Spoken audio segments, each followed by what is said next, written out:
కాంగ్రెస్ ప్రభుత్వంపై BRS MLA Harish Rao ఆగ్రహం వ్యక్తం చేశారు. అందాల పోటీలకు 200 కోట్లు ఖర్చు చేసిన ప్రభుత్వం రైతుల సమస్యలను మాత్రం పట్టించుకోవడం లేదని ఆగ్రహం వ్యక్తం చేశారు. 1,00,000 కోట్లకు టెండర్లు పిలిచి పనులు చేస్తున్నారు కానీ పేదలు రైతులు అడిగితే రూపాయి లేదంటున్నారని హరీష్ రావు మండిపడ్డారు.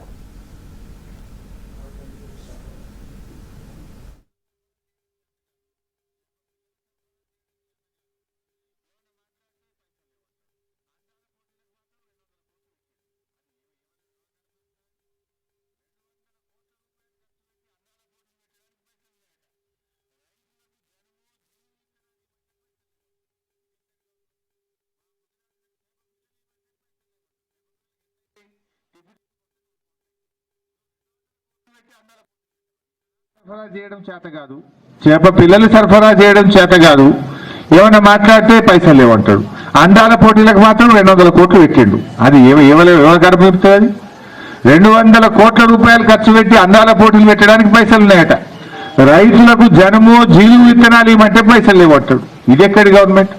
మా ముదిరాజులకు చేప పిల్లలు ఇవ్వమంటే పైసలు లేవంటాడు. చేప పిల్లలకు ఎంత అవుతాయి? తిప్పి కొట్టే 100 కోట్లు అవుతాయి. నువ్వు 200 కోట్లు పెట్టి అందాల పోటీలు పెట్టబడతాయి.